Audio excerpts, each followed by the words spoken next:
अब हम लोग देखते हैं चैप्टर 8 को। चैप्टर 8 में है बैंकिंग एवं कराधान। तो बैंकिंग एवं कराधान के टॉपिक में यहाँ पे जो सूत्र हम लोग उपयोग करेंगे उन सूत्रों को भी देख लेते हैं। तो जो सूत्र है वो है आवर्ती जमा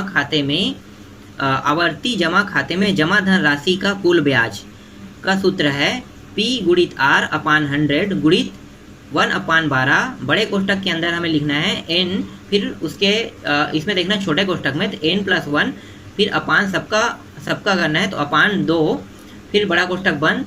और यहाँ पे बताया गया है कि P को क्या बोलते हैं। तो P जो है वो मासिक किस्त राशि है, R जो है ब्याज की दर है, और N जो है वो मासिक किस्त की कुल संख्या है। उसके बाद यहाँ पे और देखो नीचे में एक और सूत्र है, सावधि जमा खाते के ब्याज की गणना चक्रवृद्धि ब्याज की दर से भी किया जाता है। तो चक्रवृद्धि ब्याज का सूत्र क्या होता है। तो चक्रवृद्धि ब्याज का सूत्र जो है वो है, यहाँ पे चक्रवृद्धि ब्याज का सूत्र नहीं दिया है, ये जो दिया है वो मिश्र धन का सूत्र है। तो मिश्र धन को A से दर्शाते हैं। तो A बराबर P, फिर कोष्टक में 1 + R अपान 100, फिर उसका कोष्टक के ऊपर में जो लगा है वो N इसका घात है। तो यहाँ पे A को मिश्र धन बोलते हैं, P को मूलधन, R को ब्याज की दर और N को समय। तो मिश्र धन के सूत्र के माध्यम से हम लोग चक्रवृद्धि ब्याज के सूत्र को चक्रवृद्धि ब्याज निकालते हैं। ठीक है, तो ये दोनों जो सूत्र है, इन दोनों सूत्र के माध्यम से हम बैंकिंग एवं कराधान के टॉपिक को हल करेंगे। तो अब हम लोग देख लेते हैं प्रश्नावली के प्रश्नों को। तो प्रश्नावली 1 का पहला प्रश्न है, करीम भारतीय स्टेट बैंक में 150 रुपये प्रति माह की दर से 2 वर्ष तक आवर्ती जमा खाते में निवेश करता है। यदि ब्याज की दर 5% वार्षिक हो तो उसे 2 वर्ष बाद कितनी धनराशि बैंक द्वारा भुगतान की जाएगी। तो हमें बैंक द्वारा भुगतान की जाने वाली राशि को निकालना है। तो यहाँ पे देखो, यहाँ पे P जो दिया है, P का मान कितना होगा। P जो है वो 150 रुपया है। P का मान होगा 150 रुपया। वो जो है हर महीने कितना जमा करता है, 150 रुपये। तो ये जो राशि जमा कर रहा है वो कितना है, 150 रुपये। तो P का मान 150 रुपये हो गए। समय को चाहे हम N से दर्शाएं या फिर T से दर्शाएं, तो यहाँ पे N से दर्शाएंगे क्योंकि सूत्र में कहीं भी T का जिक्र नहीं किया है। तो N कितना है, 2 वर्ष। ठीक है, 2 वर्ष। तो प्रति माह आपके प्रश्न में क्या है, प्रति माह का जिक्र हुआ है। तो प्रति माह का जिक्र हुआ है तो 2 वर्ष को माह में चेंज कर देते हैं। तो 2 गुणित 1 वर्ष में कितना माह होता है, 12। तो 2 वर्ष में कितना माह होगा, 24। तो ये हो गया 24 माह। ठीक, तो 2 वर्ष तक अगर वो जमा कर रहा है मतलब 24 माह तक वो जमा करता है पैसा। तो N का मान आ गया 24 माह। फिर R दर को निकालते हैं। तो R कितना दिया हुआ है, R दिया हुआ है 5%। ठीक, R जो है 5% वार्षिक है। तो ये हो गया R का मान 5% वार्षिक। अब हम सूत्र लगाएंगे। तो यहाँ पे लिखो सूत्र क्या है, आवर्ती जमा खाते में जमा धन राशि का कुल ब्याज। तो यहाँ पे लिखो आवर्ती जमा खाते में जमा धनराशि का कुल ब्याज बराबर। तो यहाँ पे कुल ब्याज के साथ में यहाँ पे लिख लो बराबर। ठीक है, बराबर सूत्र क्या है, P गुणित R अपान 100, यही है सूत्र।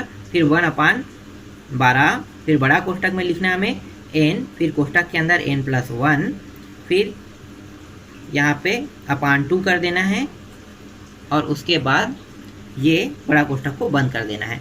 अब हमारे पास देखो, अब हमें क्या करना है, अब हमें यहाँ पे देखो, यहाँ पे यहाँ पे हमें इन सभी का मान यहाँ पे हमें रखना है। तो रख दो मान। तो P का मान कितना रखना है, 150। तो यहाँ पे लिखो P का मान आ गया 150 गुणित R का मान कितना है, 5%। तो 5 लिख लो। फिर अपान क्या करना है, 100, फिर गुणित 1/12, फिर N का मान कितना लिखना है, N का मान है 24। तो ये हो गया 24।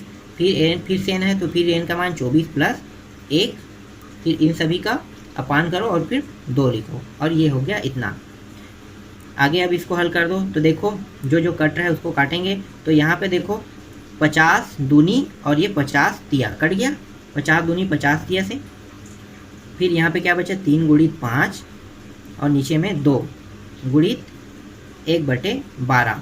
इनको लिख लेते हैं अब।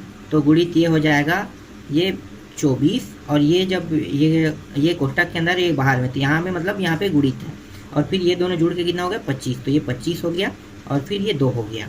अब इसको हल कर लो तो देखो ये कट गया 12 एकम और 12 दूनी 24। इन दोनों को गुणा करेंगे कितना होगा 12 दूनी 24 और ये डायरेक्ट 24 तो कट गया। ये दोनों गुणा होने के बाद ये 24 के साथ कट गया।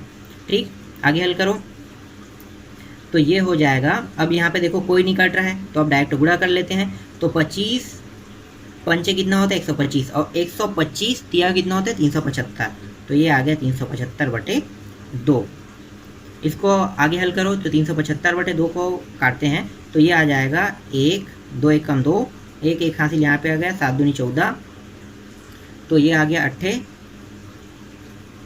16 और ये आ गया 7 और ये 0.5। तो इतने रुपये उन्हें क्या मिला ब्याज। अगर वो 2 माह तक के 2 साल तक के अगर 150 रुपया प्रति माह अगर जमा कर रहा है तो उनका टोटल जो ब्याज आया वो आ गया 187.5 रुपया। अब वो कितना मूलधन जमा किया उसको भी निकाल लेते हैं। तो 2 वर्ष तक यहाँ पे लिखो 2 वर्ष बाद प्राप्त कुल राशि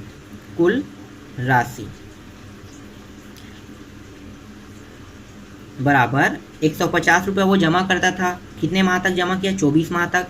और ब्याज कितना मिला, ब्याज मिला 187.5। ठीक है, इतना ब्याज मिला। बाकी को यहाँ पे देख लेते हैं और साइड पे। अब इन दोनों को गुणा कर दो। तो गुणा कर रहे हैं तो ये आ रहा है 3600 प्लस 187.5 जोड़ दो तो ये हो गया 5 दशमलव, ये हो गया 7, ये 8 और ये 7 6। तो इतना रुपया उन्हें जो कुल जो रुपया प्राप्त हुआ 2 साल में वो इतना प्राप्त हुआ। तो ये क्या है आपका आंसर है। ठीक, समझ में आया। सेम इसी तरह से बनेगा प्रश्न क्रमांक दूसरा, प्रश्न क्रमांक तीसरा और प्रश्न क्रमांक पांचवा। चौथा को मैं बता रहा हूँ। ठीक है, तो प्रश्न क्रमांक चौथा देख लेते हैं। प्रश्न क्रमांक चौथा है, पद्मनी ने जिला सहकारी बैंक में 100 रुपये प्रति माह का 10 वर्ष के लिए आवर्ती जमा खाता खोला। यदि इन्हें बैंक द्वारा ब्याज की राशि 3025 रुपये प्रदान की जाती है तो ब्याज की दर कितने प्रतिशत वार्षिक होगी। हमें इसमें ब्याज की दर इस बार निकालना है। तो जो जो दिया है उसको पहले लिख लो। तो P का मान कितना दिया हुआ है, P का मान दिया हुआ है 100 रुपये प्रति माह। प्रति माह वो जमा करता है 100 रुपये है P का मान। समय निकालो, समय को n से दर्शाते हैं तो n का मान है कितने वर्ष तक 10 वर्ष तक। तो 10 हो गया और कितने माह होगा एक साल में 12। तो 12 माह, तो टोटल कितना हो गया, कितने माह तक के वो जमा किया 120 माह तक के। तो ये आ गया 120, n का मान आ गया 120। उसके बाद है ब्याज की राशि। यहाँ पे ब्याज की राशि भी दिया हुआ है। तो ब्याज की राशि, ब्याज की राशि कितनी है 3025। ये जो ब्याज की राशि कह रहा है ये टोटल है ना, मूलधन और ब्याज दोनों जुड़ के ये ब्याज की राशि है 3025 रुपये। और हमें ज्ञात क्या करना है, आर का मान हमें ज्ञात करना है। अब हमें वही सूत्र फिर से लगाना है। तो सूत्र में डायरेक्ट लगा रहा हूँ। ठीक है, सूत्र में आपको लिखना है आवर्ती जमा खाते में जमा धनराशि की कुल ब्याज आपको लिखना है। उसके बाद आपको क्या करना है, ये सूत्र लगाना है। ठीक है, तो P गुणित R अपान 100 गुणित 1/12। फिर बड़े कोष्टक में हमें लिखना है n प्लस 1/2 बड़ा कोष्टक बंद। अब यहाँ पे मान रख देते हैं। अब ब्याज वाला जो मान है तो ये हो गया ब्याज, यहाँ पे ब्याज बस लिख लेते हैं। ठीक है, कुल ब्याज है ये, तो ब्याज बस लिख लो। तो ये हो गया कुल ब्याज। अब देखो कुल ब्याज जो है कितना आया था, तो ब्याज की राशि आया था 3025। तो आपको यहाँ पे लिखो 3025, क्योंकि ये को ब्याज की राशि दिया हुआ है। तो ब्याज के साइड में क्या लिखना है आपको 3025 लिखना है। तो ये 3025 बराबर P का मान कितना है 100 है तो 100 लिख लो और यहाँ भी 100। और R का मान दिया है क्या, नहीं। तो R का मान क्या करना है, हमें ज्ञात करना है। गुणित 1/12। फिर कोष्टक में आप लिखो n का मान कितना है 120 गुणित 120 कोष्टक में, फिर 120 प्लस 1 अपान 2 और ये कोष्टक बंद। आगे हल करो 3025 और यहाँ पे देखो 100 और ये 100 कट गया, तो यहाँ पे बचा क्या, आर बस बचा, आर गुणित 1/12।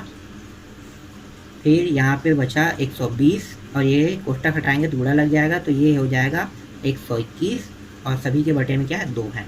बाकी को साइड पे देख लेते हैं। तो यहाँ पे आ गया 3025 बराबर, अब यहाँ पे देखो कट रहा है तो इसको काट देते हैं, तो 12 एकम ये कट गया, 12 एकम 12 शून्य, ठीक है, इतने 12 में कट गया, 2 एकम और फिर ये 2 पंचे ये भी कट गया। बचा क्या, जो बचा उसको लिख लेते, आर गुणित 5 गुणित 121 इतना बचा।